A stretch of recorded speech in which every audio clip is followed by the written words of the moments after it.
चलिए, लाडली बहना योजना के आर्थिक असर को जरा करीब से समझते हैं। तो सवाल ये उठता है कि ये योजना एक वरदान है या फिर एक आर्थिक बोझ। ये स्कीम सीधे मध्य प्रदेश के कर्ज पर असर डालती है। देखते हैं कैसे। तो सबसे पहले बात करते हैं इस स्कीम के खर्चे और उससे होने वाले घाटे की। इस योजना पर सालाना खर्च होता है करीब 18 से 20 हजार करोड़ रुपए का। सीधे सीधे समझें तो जब खर्च कमाई से ज्यादा हो तो उसे घाटा कहते हैं। अब इस घाटे को भरने के लिए सरकार को बाजार से उधार लेना पड़ता है।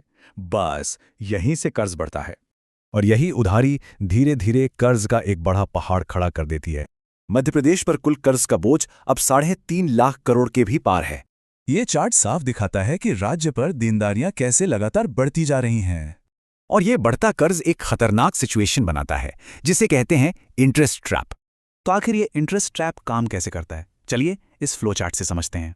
देखिए, कर्ज बढ़ता है तो बजट का बड़ा हिस्सा सिर्फ ब्याज चुकाने में जाता है। विकास के लिए पैसा ही नहीं बचता। इससे होता यह है कि लंबे समय के विकास पर सीधा सीधा ब्रेक लग जाता है। समझते हैं क्यों? दरअसल ये योजना एक रेवेन्यू एक्सपेंडिचर है, मतलब इससे कोई एसेट नहीं बनता। लॉन्ग टर्म में इसका असर यह हो सकता है कि राज्य की आर्थिक ग्रोथ धीमी पड़ जाए। खतरे और भी हैं, जैसे कर्ज जीएसडीपी से तेज बढ़ रहा है और सरकार अपनी उधारी लिमिट के करीब है। तो फिर इसका निचोड़ क्या है? आइए फायदे और नुकसान दोनों देखते हैं। एक तरफ तो ये ग्रामीण इकोनॉमी को बूस्ट देती है, पर दूसरी तरफ भारी फाइनेंशियल प्रेशर भी बनाती है। मतलब सोशल एम्पावरमेंट के लिए तो ये योजना अच्छी है, लेकिन फाइनेंशियल स्ट्रेन बहुत ज्यादा है। तो इसका एक ही टिकाऊ समाधान है, सरकार को कमाई के नए सोर्स ढूंढने होंगे।